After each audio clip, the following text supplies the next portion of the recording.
Hello, listeners. Welcome to another episode of Cognitive Dissidence. As usual, I'm your host. I'm Jacob Shapiro. I'm a partner and the director of geopolitical analysis at Cognitive Investments.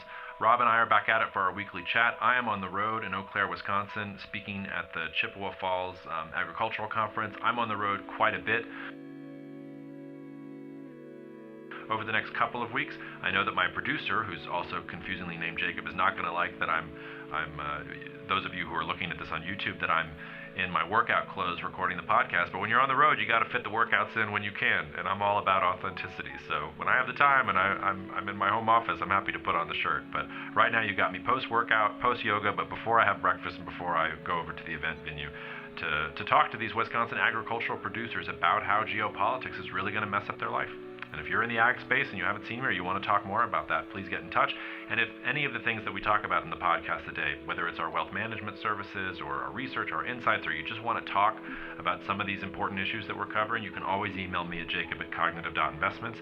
I try to reply to everything that comes in, and I think I do a decent job of it, although give me a little bit of time to get back to you as I'm on the road the next couple of weeks. So I think that's all I have. Take good care of each other, and I will see you out there. All right, good morning, folks. I'm in Eau Claire, Wisconsin. Rob, you're still in Paris, but we're both in French-named cities. Isn't that nice? Good observation. Thank you. That's why they pay me the big bucks as a geopolitical analyst. Are you having trouble with your cell phones? I woke up this morning to my wife sending me an email that, oh my God, cell phone service is down, and it looks like for tens of thousands of people using AT&T and T-Mobile and Verizon, cell services are down. I was wondering if that extended to across the pond. Oh no, we're doing fine here. We don't have to deal with the U.S. infrastructure. Well, I don't know. It sounds a little nefarious. I feel like I'm in that movie. I'm forgetting the name of the movie, but the one with Ethan Hawke and Mahershala Ali, where things start going weird and then suddenly it's the apocalypse. Did you see that one? I'm forgetting what it was. It was on Netflix. Anyway, I hope we're not going to figure out tomorrow that it's a North Korean Russian attack on U.S. infrastructure, and I won't be able to get home tonight. But that is on my mind. Where should we start? There's a lot of stuff going on in the world. I thought we would start a little bit, maybe with some micro geopolitics before we get into the macro, because as I said, I'm here in Eau Claire. I've been doing research for a presentation that I'm giving at the Chippewa Agricultural Conference this week. Happy to be there. What do you know about Eau Claire, Rob? Do you know anything about the town? I don't think it's big enough to be called a city. I know zero, so I think start with that assumption and enlighten us. Great, because I think it'll actually back into some things that we talk about here often. Well, first of all, how's your French? Do you know what Eau Claire means?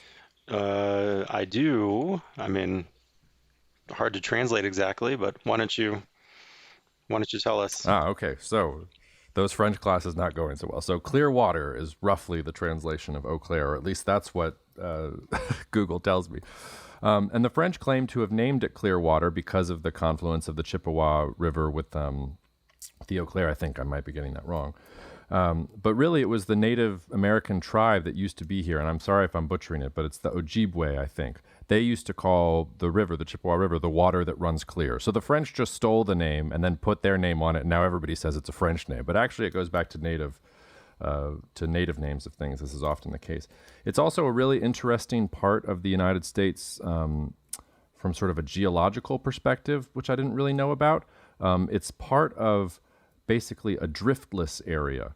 And it comprises parts of southwestern Wisconsin, southeastern Minnesota, some parts of northeastern Iowa. And you normally think of the Midwest as big and flat. But what happened in this little slice of the United States is that it was never covered by ice during the last ice age. So it lacks glacial deposits known as drift, and the landscape is actually characterized by steep hills and forested ridges and deeply carved river valleys. As you're sort of driving into Eau Claire, I drove in from Minneapolis, it feels like you're in sort of a completely different place than the rest of the Midwest, so that's sort of cool. And also, its geography lent itself to a lot of different industry. So its first major industry was, it's a French town, so they were trapping furs. That was the only thing the French seemed to want to do in early North America. But eventually it gets the moniker of Sawdust City because it has tons of forest, and it becomes one of the real lumber capitals of the United States because it's producing all this lumber that goes everywhere else in the United States. And because the Chippewa feeds into the Mississippi, it can also go everywhere. Eventually they cut down all the trees, so the lumber industry goes away.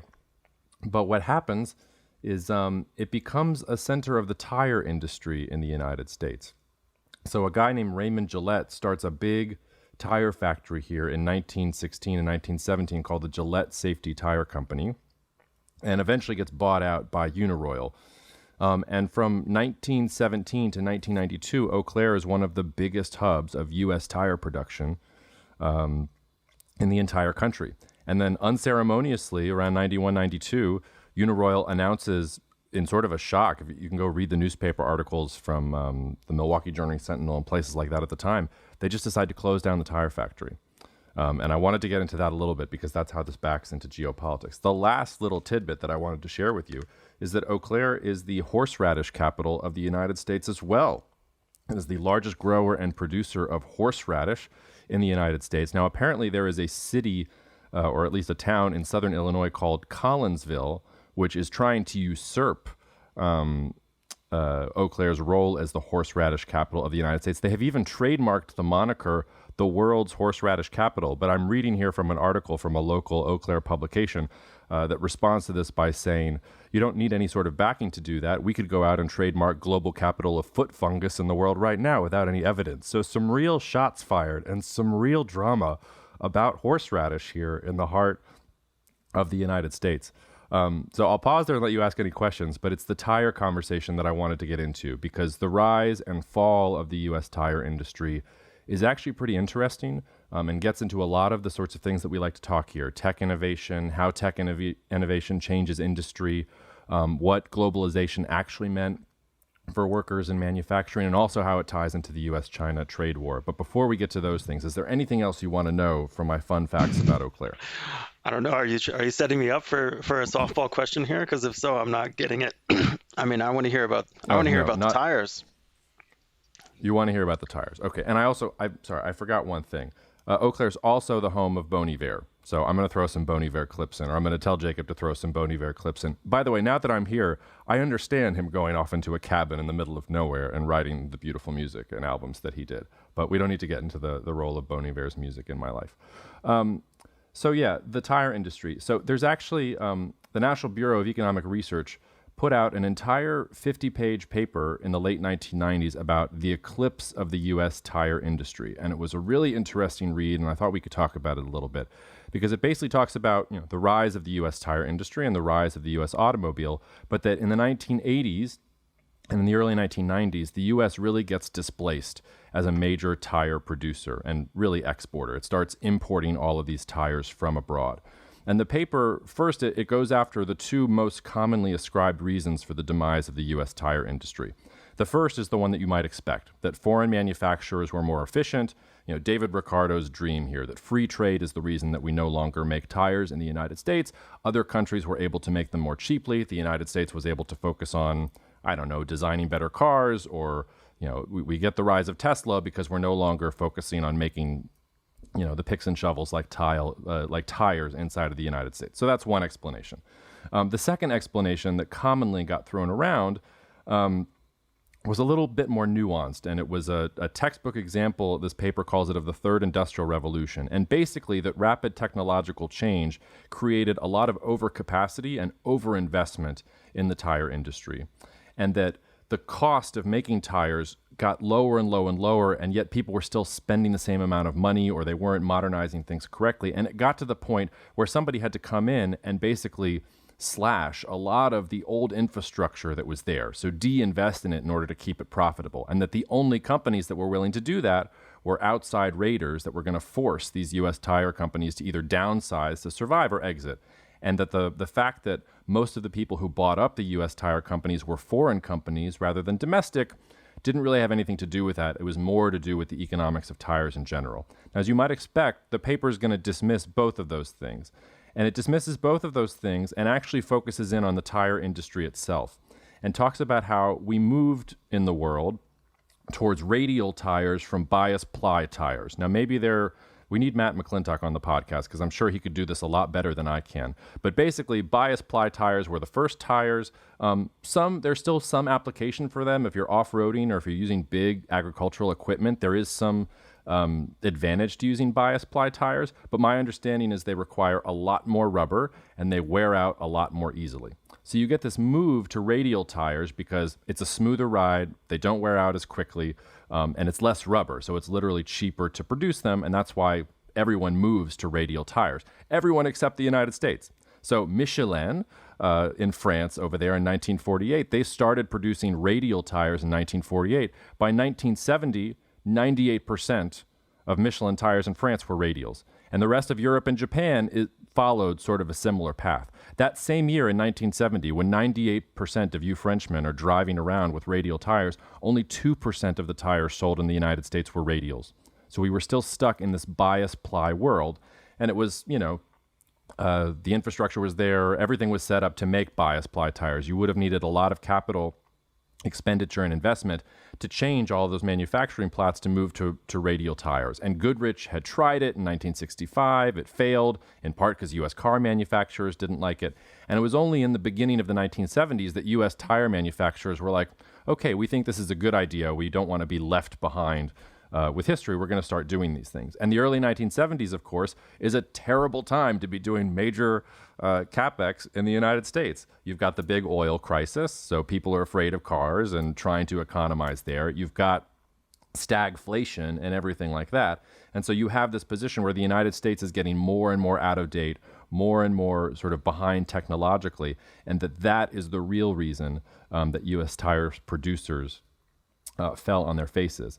And the last thing that I just want to tie it to here, now you can probably imagine the country that benefited the most from this was China. The data that I was able to find only went back to 1995, but from 1995 to 2021, the United States actually, its imports of tires only increased by 426%. Its exports actually increased by 140%. But China's exports of rubber tires from 1995 to 2021 increased by a whopping 3,570%. Similar figures for Thailand, which really cornered a market in the global tire industry. So those are the countries that really stepped in and made a big difference here. And one of the reasons, or I guess the last reason that I just wanted to tie this into what we're talking about, is because tires were actually a seminal moment for me in the U.S.-China trade war. Most people like to date the beginning of the U.S.-China trade war back to Trump's trade war against China, but to me, it actually really begins with U.S. President Barack Obama, and it begins in September 2009, because in that month, Obama gets on his desk a petition representing American tire workers, a union representing American tire workers, asking for tariffs on automobile and light truck tires imported from China. And Obama decides to put those tariffs on the books with executive action. A couple of years later, the United States International Trade Commission decides to extend those duties. China responds by imposing tit-for-tat tariffs on chicken meat into China. I like to call it the tire chicken war. In some ways, it's the real beginning of the U.S.-China trade war, because the gloves are suddenly off. And it predates Xi Jinping, and it predates Donald Trump. You can see the protectionism. You can see the inequalities of globalization bubbling to the surface. And it's interesting to me that it took from 1991 or 1992, when they're closing down tire factories in Eau Claire and people are going out of business, to, okay, now we're in front of the president in 2008, 2009. We need help. We need tariffs. We don't like this whole globalization thing. It wasn't actually good for us. So that's my little riff on tires. And I thought you might want to get into it a little bit, because I don't know, it dovetails with a lot of the stuff that we talk about, how to deal with tech innovation, how to think about industries that are rising and falling, what is common knowledge today maybe isn't common always. The United States is not always at the technological forefront. Sometimes we were first at something, and in the business cycle, that means that at a certain point we're going to be way behind everybody else because we were so far ahead at first that we can't possibly imagine that there's a different way to do it. So take that any direction you want. Or tell me you want to talk about the rest of the world and thank me for the tire soliloquy. Actually, let's talk about Chippewa Falls, Wisconsin instead of Eau Claire. No, there's a lot to go into there, both from a capital standpoint in terms of, sort of competition theory, but also from a technology and a geopolitics and a history standpoint. So I'll try to maybe explore some of them in turn. So what you're describing is sort of a recurring opportunity, because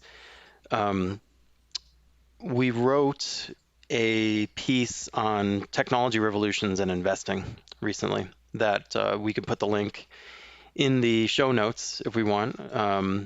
But this is one of the ideas that we explore, is this notion that old capital gets stuck.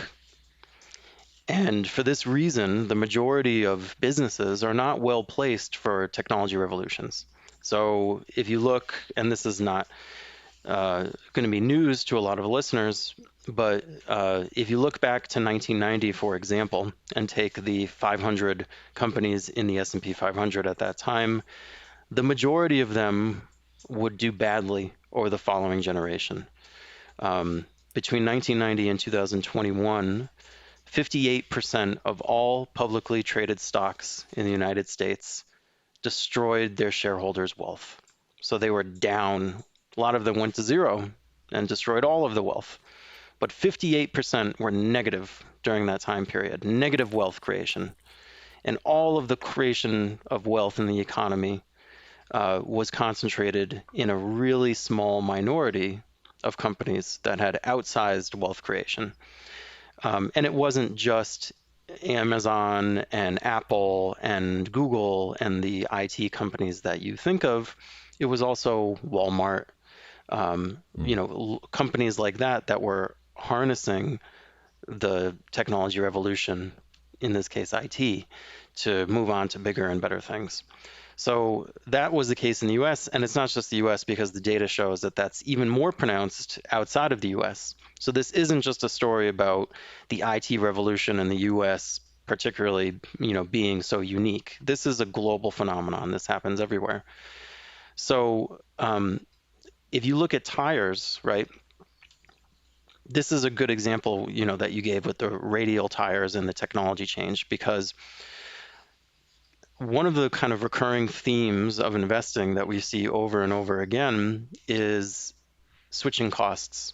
When capital gets frozen into hard assets in the form of a factory or in the form of even a business model, it's very difficult to change out of that. So, for example, if you have a factory that does things in a certain way, there's an enormous amount of just operational risk in trying to change that way. So to give an example, I think it was one of the trucking companies. I'm forgetting which one it was. It was Navistar. In the late 2010s, they made a huge bet on a new technology, a new combustion technology for their trucks, and it was a disaster, and it almost sank the company. And they were widely panned for doing this, and it went very badly. That's what happens when companies try to be more forward-thinking in the case like the tires. So historically, it's been, fraught with risk. And if you have your capital tied into an existing way of doing things, it's very difficult to get away from that and to take those risks. So what you tend to see is the kind of structure of capital across not only, within the US economy, but just the global economy, and even the way that cities look or the landscape looks is often a historical record of when was the capital formation first taking place, right? So like the US has a ton of factories and a ton of stuff that dates from sort of, the 1950s, 60s, when we had capital, deployment accelerating. And since then, capital deployment, excluding like data centers and warehouses for all the stuff we're buying on Amazon, has been much lower. So we're not responding as quickly. As I said, you can even look at cities in this way. Like here I am in Paris. I'm surrounded by Haussmannian buildings from the 1870s. Why is that the case? Because of those unique historical circumstances, they decided to knock down all the old stuff and build all the new stuff. And the stuff has remained since then, since the 150 years. That's the frozen snapshot of Paris, just like New York is a frozen snapshot of the Art Deco period. And you can walk around and see the beautiful buildings. It's the same with factories and warehouses and business models in many ways. My favorite example of this, to jump in for a second, is last year I was in Kansas City for a speaking event, and I drove up to St. Joe because my grandmother was born in St. Joe, Missouri, and I'd never been there, and I found her house, and that's a whole other different story. But St. Joe is also a really interesting little town because St. Joe was the end of the Pony Express. And the Pony Express was really important back in the day because that's how you got mail out to the Midwest or out to the West and things like that. And then the Transcontinental Railroad comes through. It's post-Civil War. We're building railroads all over the place. And St. Joe, it's like you froze it in time. You can imagine it like in 1868, it must have been the height of luxury, but it literally hasn't changed a bit since. And it's really weird to walk around downtown St. Joe because it feels like everything just stopped in 1868 with the Pony Express. Anyway, go ahead. Yeah, I mean that's the basic idea. So, architecture is such a great example of this because it's so tangible. You can walk around and see it. They just discovered a Stone Age era wall under the ocean. Did you see this? There was a piece in Nature this week that using sensor technologies, it's under the ocean now. They discovered a large mega structure, they called it, a wall that was built during the Stone Age for hunting purposes to channel animals into, a certain area. So, you can drive an hour from here and see a Roman era aqueduct, fully complete, just right in the middle of things. So this is not a new idea, but when you apply it to business, it explains a lot of this dynamic where certain companies are left behind. It's extremely difficult to tear things up and do something new once they're out there in the world. And in fact, if you look at someone like Clayton Christensen, who is the guru of creative disruption, and everyone knows his name, what people don't know is that in his writings, he actually counseled companies not to even try to change their business to adapt to disruptive new technologies. He suggested, do not try to change because it's so hard, you're going to fail. It's too risky. What he suggested was do a little startup business that just mimics the new thing. And then, kind of try to have a foot. And I mean, you can just sense how lame that suggestion is. And almost no one ever tries to do that. I can think of one specific example, which is Tempur-Pedic mattresses.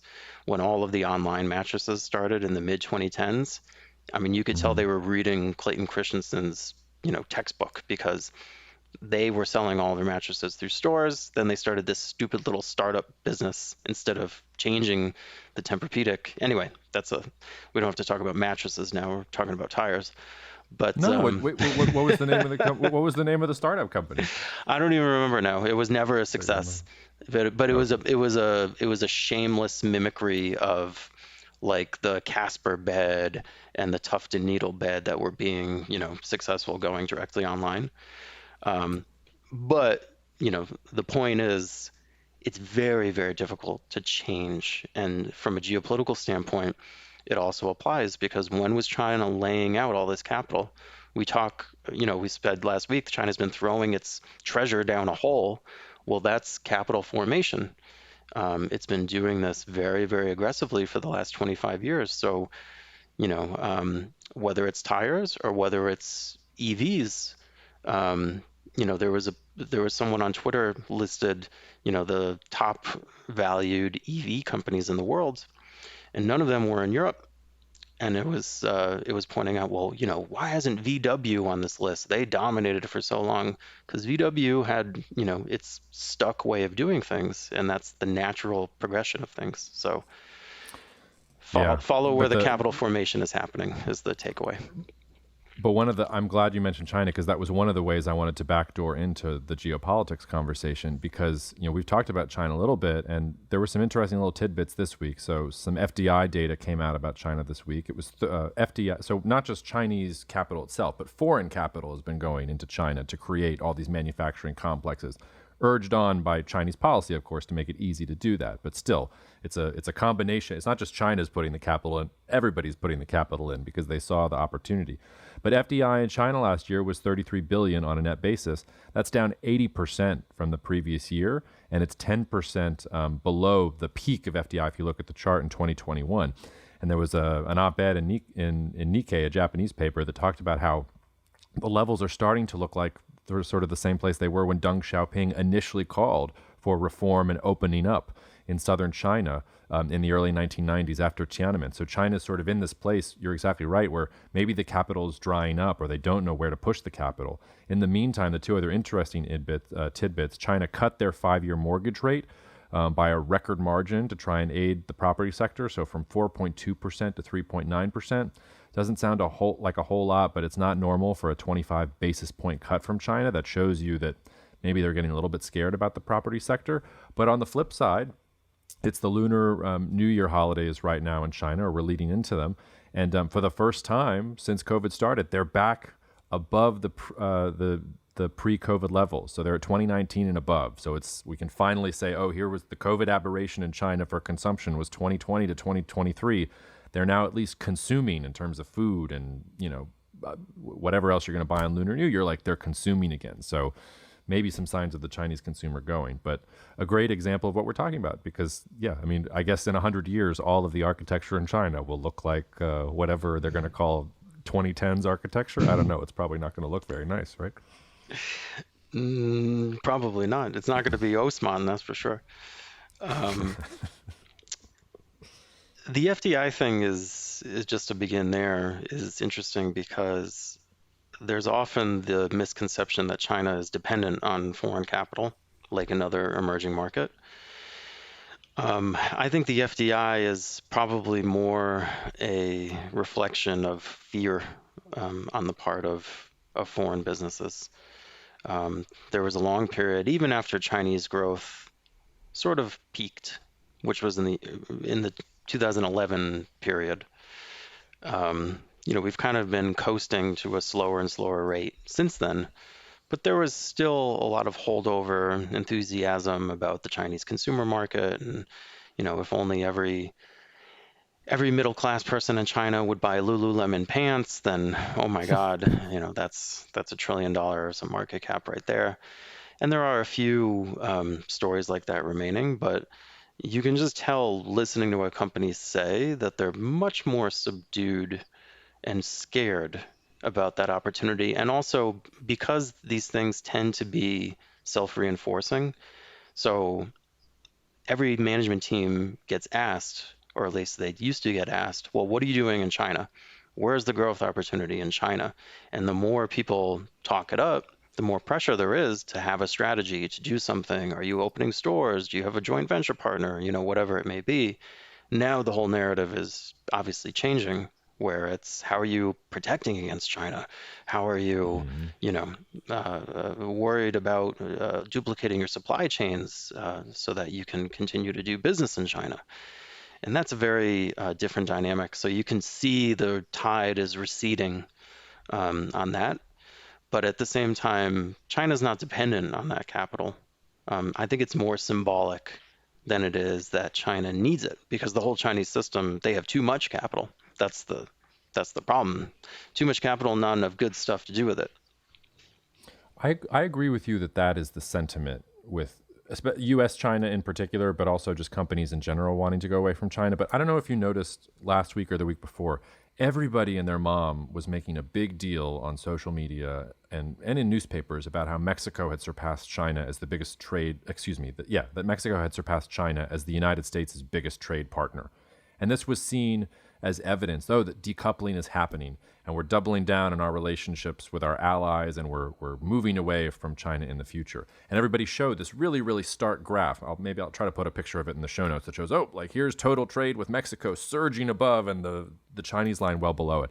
And nobody thought to go pull the chart of Mexican imports from China, which is literally the missing chunk. It's not that we're decoupling at all. People can talk all they want and pay lip service to these things all they want. But to your point about change being really hard, you cannot snap your fingers and decouple. Anyone who's actually in business knows how hard it is to make that sort of change. So what's actually happening is stuff is coming through Mexico and into the United States. In the same way that German exports to Russia didn't stop. There, look at Kyrgyzstan's trade data. It looks like somebody was taking meth and was cooking the books, like it's all going through Kyrgyzstan or some of the other stands. So I think we're in this interesting place where the sentiment is one way and what people believe is happening is one thing, but the actual trade relations, it's like osmosis. Like the water is finding holes. It's getting through. Nothing is perfectly shut in. And that's one of the reasons the U.S. election is so interesting and so consequential, because Biden is a status quo politician. He would probably keep going with U.S. trade policy in this direction. Fairly predictable,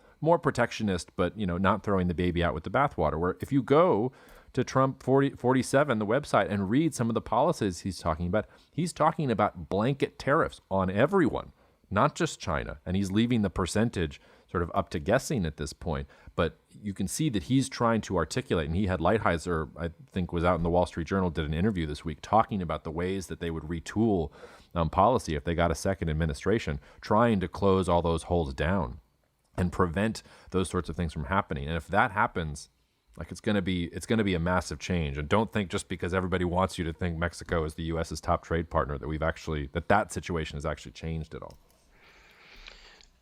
Yeah, Michael Pettis points this out a lot, where he notes that people tend to look at trade in terms of bilateral relations, as you point out, but that's just not how it works, because the osmosis is in effect and supply chains are complicated and global. And I think the interesting thing, as you point out, is how is that going to be perceived, not what is the reality? Because the reality is nothing has changed in the Chinese system, in the Chinese current account surplus. In fact, it's larger than it's ever been, as we've discussed. So, using these measures that are targeted at one specific country just doesn't work. And to go back to the tire example that you gave previously, I remember, because we were doing detailed work around this, not in the Obama case, but later when Trump put tariffs on, I think it was in 2017. And what happened was they put very harsh tariffs on Chinese tires, and within 9 months, tire exports from Vietnam started to explode. Right. So guess where those were coming from? So it is a game of whack-a-mole. And to your point, towards the end of the Trump presidency, I remember I got a call from one client whose name I can't mention. But at the very end of the Trump presidency, it was like he woke up one morning and got up on the wrong side of the bed, and the Commerce put out a press release that they were considering Vietnam as potentially a currency manipulator, and they were going to investigate Vietnam as a currency manipulator. And a lot of U.S. companies thought, I'm going to de-risk China by moving to Vietnam. Apple's been doing that for years. A lot of the tech companies were thinking they were ahead of the game with Vietnam, and suddenly, it was all, and they didn't let it go through, and then Trump lost the election, and it kind of went away. But yes, I think we only saw in the first Trump presidency the trade war on China really deepen. If we get round two, if you believe the things that they're saying and the policy things that are coming out of not just Trump, but the people that would probably be in that administration, they're going to go after the Vietnams and the Frances and the Germanys and countries like that.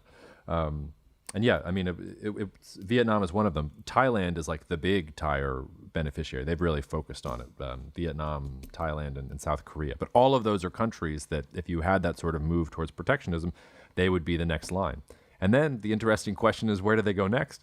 Does it actually reshore and we just get into this weird inflation spiral or deflation spiral because the prices get too high? Or do they move to other parts of the world that we haven't even thought about yet in terms of manufacturing these things? I don't know. That's like the third or fourth level of the chess game that I can't get to in my head. Well, I think where this ultimately goes is that, I mean, right now we're sort of doing the normal playbook, which is targeted tariffs, targeted subsidies. And, as we said, that it doesn't work very well.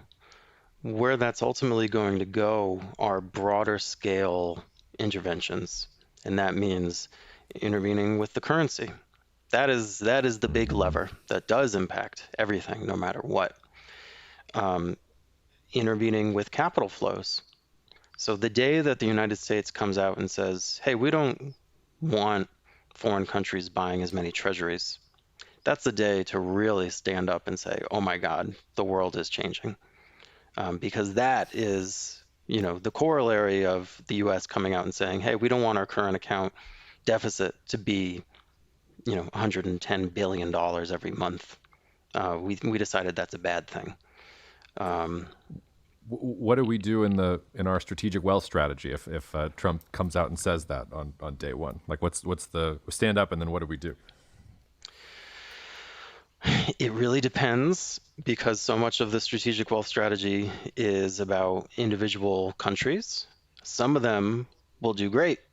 Some of them will be absolutely screwed. And most of the ones that will be absolutely screwed, we currently are not in right now. So we have that sort of reflected already if it does indeed happen. I don't think we're nearly at that point yet, though. I don't think this is 2020's sort of event.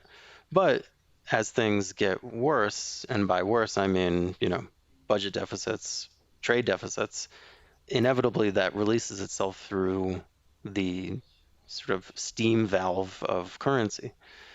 And this, just to make this a little more tangible and connected to what's going on today in the news this week, why is that likely to happen? Well, we've already seen that bilateral sort of sanctions or tariffs don't work. So look at oil, for instance. We thought, Russia's not going to be able to sell any oil. That's going to change the whole oil market. Well, obviously, they're still selling the oil, just not to us and not in the most straightforward ways. So the market supply has not really changed, right? What happens with semiconductors? So right now, everyone's assuming that, we're all just going to build our own semiconductor capacity just to have it on hand. So India is spending billions, Japan is spending billions, the US is spending billions, even Europe is trying to spend billions to build some of their own stuff, on top of China, which is really spending tens of billions because they're desperate and they're scared. So what do you think is likely to happen when all of these countries are building billions and billions and billions of semiconductor capacity all at the same time, thinking that, it's not going to cause a problem because we're going to have these nicely, bifurcated supply chains, and India is just going to supply the United States, and China is going to supply itself, and Japan will, supply Korea. Like, obviously, it doesn't work that way. So what we're heading for is a massive overcapacity in semiconductors, like almost without fail. And that causes problems, because then you have a bunch of countries sitting on overcapacity, sitting on sort of loss-making assets, or at least assets that aren't earning their cost of capital. And then, that magnified across many industries causes these sorts of broader scale problems. I take your point on the currency thing not being near, but I think it's closer than you might think in terms of scenarios. So, I mean, imagine a scenario where, let's say Trump wins for the sake of argument. Let's say that he does some of these, or enacts some of these policies that we're talking about with restrictive tariffs, not just on China, but on every single country in the world. Let's say inflation starts to go up at that point, and Trump starts to get more and more frustrated that nothing actually changes because the trade gets where it needs to go, and he's not actually driving down the U.S. deficit. If anything, the deficit continues to balloon like it did before.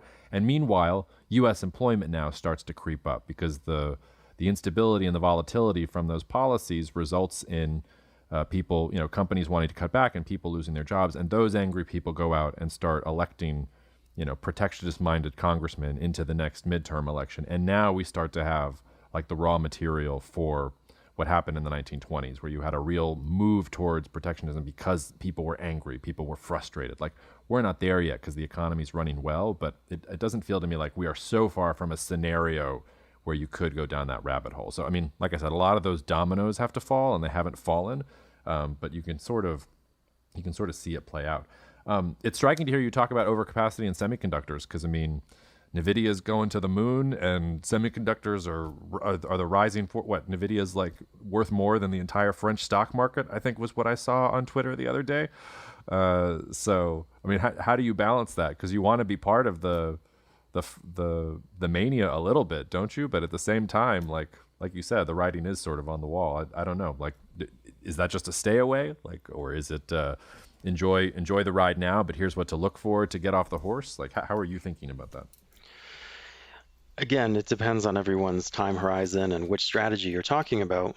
The one that makes the most sense in this context for us is our innovation strategy, which is sort of our core strategy that we've just rolled out for our long-term, wealth management clients.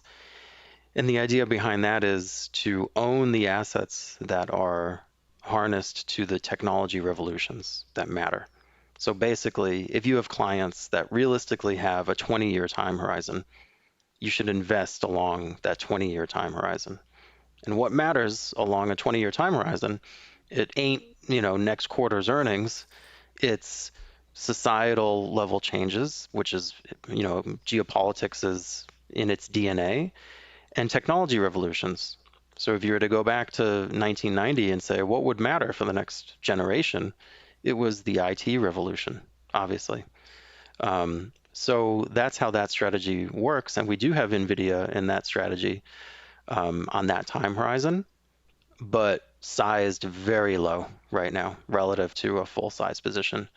Because what people forget is, especially in areas that are exciting, like AI and semiconductors, everyone's excited about them, is these are deeply, deeply cyclical markets. And that often gets lost in the mania. So just to put some numbers around it, right? So I'm bringing up NVIDIA on the Bloomberg here. Mm-hmm. In 2022, NVIDIA did $14 billion of sales, right? Mm-hmm. 23, 11 billion. 24, 39 billion. This is fiscal 24. So this is, calendar, the year that just ended, 39 billion. So they tripled the sales that they did 2 years ago. This coming year, the current estimate is 67 billion. So it went from 14 to 67 in 3 years, right? The year after that, estimate is 80. The year after that, the estimate is 90. Can you guess at what point in that series the analysts began plugging in a plus $10 billion a year number that marches steadily up off into the horizon? Yeah, like right after the year that they've currently given guidance for. So I don't know what the 2025 revenues for NVIDIA are coming up against that $67 billion number they're going to do this year. But it ain't going to be a step stair higher. That's just not how the industry works. It's probably going to be another one of these things where it goes down 30 or 40% because, oh my God, we built way too much capacity. GPU prices are collapsing. All of the AI startups that rush to raise capital have deployed it, and the business models are still uncertain, and the next wave isn't coming, and they've already trained their models, and now they just have inference, and oh my God, it's the telecom bust of 2002 all over again. That's a more plausible scenario than grow to the moon. And, that's not to say that 10 years from now, NVIDIA won't have, 800 billion of revenues. That's plausible. I have no idea. But between here and there's going to be a lot of opportunities to buy it when everyone hates it. And this is this is not that time. Yeah, that's the hardest part of everything.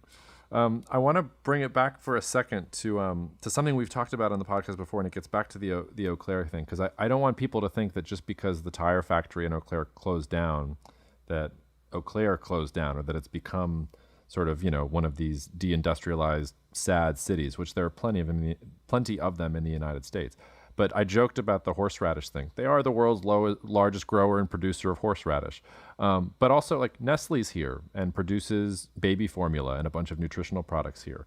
There are companies that manufacture high-quality components for RV, marine, and automotive industries. Philips has a medical device manufacturer here. There's also, I think, Veritas Steel, is a company that does, it's a bridge fabricator and things like that. So this is, it's a Wisconsin town of 60 to 70,000. But you can sort of, in that history that I gave of it at first, okay, it goes from furs to timber to tires, and now it's got its fingers in all these other things. And by the way, the food is also great. And we talked about this. I forget, it was that town in France that always seemed to reinvent itself, that it had some speciality in porcelain or something like that, and then it always specialized in something else. Like Eau Claire it's not falling because the tire factory died. And I don't know, part of me wants to get into that micro geopolitics and say, oh, well, it's because there's access to the Mississippi River and the geography is very interesting and the constellation of these sources means that there'll always be a wealthy sort of center here at this little part. But I don't know. I don't know if you have anything you want to riff on that, because we've talked about this a little bit, about how that kind of ingrained advantage, whether it's geographic or human-based or, knowledge-based and things like that, allows towns like this to reinvent themselves sometimes. And that seems to be the story here. That's how it feels in the street. Like there are young people milling about on Water Street, like in the old, that used to be the factory and now has been turned into restaurants and has, really high quality food that's coming from the dairies and the farms that are in the region, not to mention all the horseradish. So I take that in any direction you want, but I did want to sort of throw that in. It kind of illustrates the difference between physical capital and human capital, I think, very well, because physical capital, as we said, gets stuck and it's hard to move, it's hard to change. Human capital is in your head, it's your skills, it's the culture around you, and that is by definition mobile and flexible and can be applied to new areas as they emerge, which is why it's much more powerful than physical capital. So take, I guess, two things. First, there's plenty of academic research showing that the places that are wealthy today, the cities, the geographic regions, have been wealthy for a shockingly long time. Whether you're looking at London or Florence or, any of these sort of enclaves, something about the human capital in those places endures even as things change. So it was Limoges was the city you were thinking about, that was actually sacked, and most of the people were actually massacred during the 100 Years' War with the English, and they came back and reinvented themselves 3 times in the course of 600 or 700 years in similar but different craft technologies. Like that is human capital. And I think it is geopolitical in many ways. Like look at Paris. Paris has always been the capital of what now is France and has always been the dominant part of France, even when France was never unified. Well, look at the geography here. Like going back to the 100 Years' War, why did France survive? Well, it's because the English couldn't cross the Seine very easily. They had to try to get through Paris. They were blocked off. So, the Black Prince was taking his men, south through the middle part of the country there because they had to go through Paris to get from one side to the other. It's a naturally dominant position. That island, if you zoom all the way into the 2 islands, where everyone who's been to Paris knows, where you have Notre Dame and, the 2 islands in the river, that is the heart of controlling the waterways and controlling the richest part of that country. So it always has been and probably always will be the heart of France and where the human capital congregates and does well. And similarly for London, for similar reasons. Well, London's actually an interesting case because I did a very long essay on this back in the day at when I was at GPF. And London has been, for millennia, has been sort of the center of power for, England and eventually the United Kingdom. But it wasn't before the Romans got there. Like London itself is really a Roman outpost, and it's what the Romans used to go and get all, I think Hadrian's Wall is the one that goes all the way up to Scotland. But London emerges as a real seat of importance because it's where all of the local tribes start to bash against the Roman outpost that tries to bring England into the Roman Empire. And I mean, Rome sort of conquers parts of it. It's never really a full conquest in the way that parts of continental Europe are conquered. But ever since that moment, London has that place. But it's this interesting juxtaposition where there's nothing natural about London if you're just thinking about the geography of England or of the British Isles. It's about the external conqueror needed it and then built up all that infrastructure, and it became the center of everything that happened afterwards. Yeah, so human capital endures, which is why, not to give too much away, but we have a lot planned to incorporate this in the services that we provide our wealth management clients, things around human capital in particular. But when you think about how important it is to educate your children and to provide them with the sort of upbringing that will put them in good stead and pass on your values and your knowledge, it can't be overestimated how important that is. And lest you think all this time spent messing around with your kids is time wasted, when you think about how that reverberates into generations.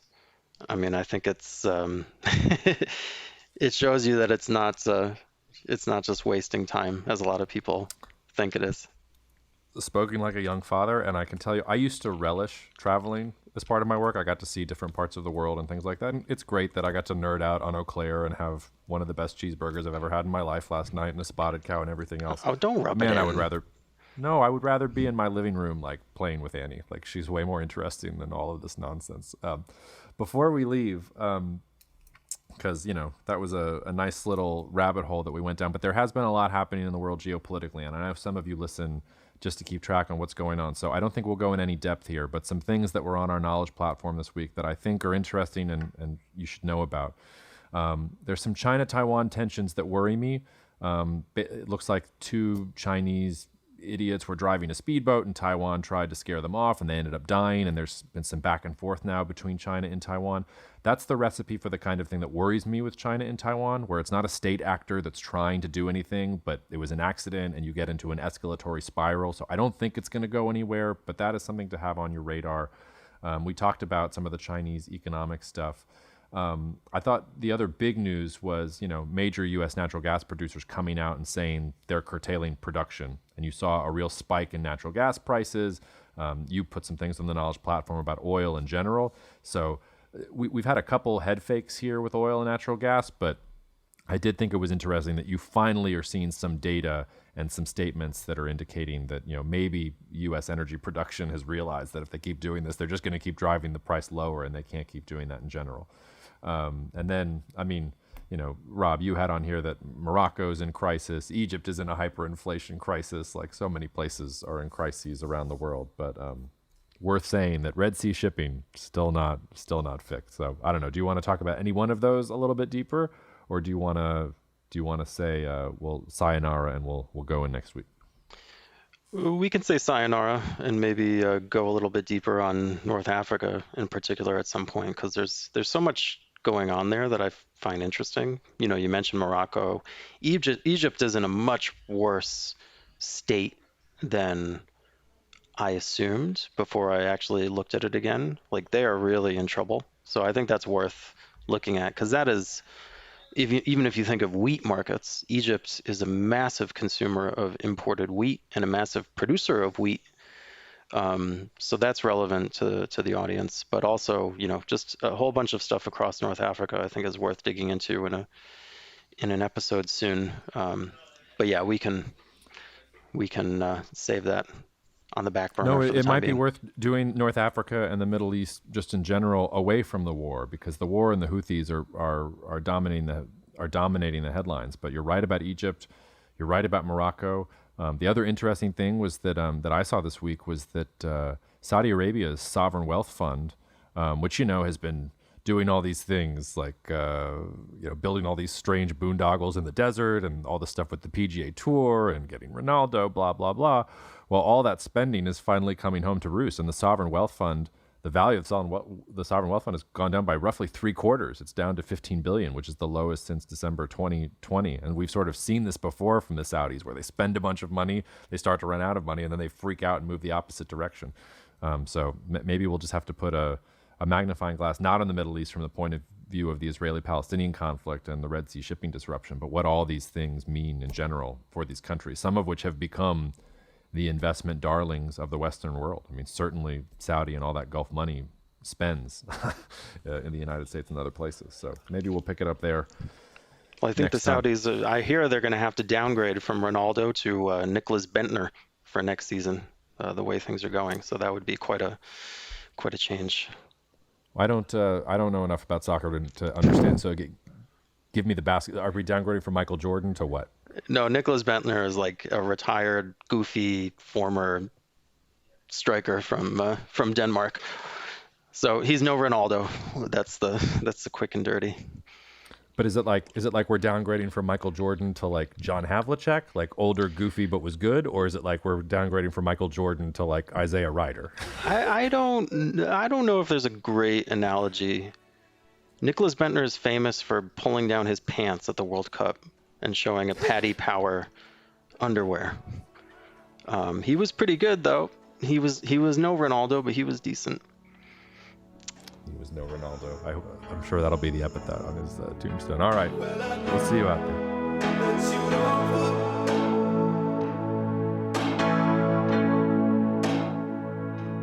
Thank you so much for listening to the Cognitive Dissidence podcast, brought to you by Cognitive Investments. If you are interested in learning more about cognitive investments, you can check us out online at cognitive.investments. That's cognitive.investments. You can also write to me directly if you want at jacob@cognitive.investments. Cheers, and we'll see you out there. The views expressed in this commentary are subject to change based on market and other conditions. This podcast may contain certain statements that may be deemed forward-looking statements. Please note that any such statements are not guarantees of any future performance, and actual results or developments may differ materially from those projected. Any projections, market outlooks, or estimates are based upon certain assumptions and should not be construed as indicative of actual events that will occur. Cognitive Investments LLC is a registered investment advisor. Advisory services are only offered to clients or prospective clients where Cognitive and its representatives are properly licensed or exempt from licensure. For additional information, please visit our website at www.cognitive.investments. The information provided is for educational and informational purposes only and does not constitute investment advice, and it should not be relied on as such. It should not be considered a solicitation to buy or an offer to sell a security. It does not take into account any investor's particular investment objectives, strategies, tax status, or investment horizon. You should consult your attorney or tax advisor.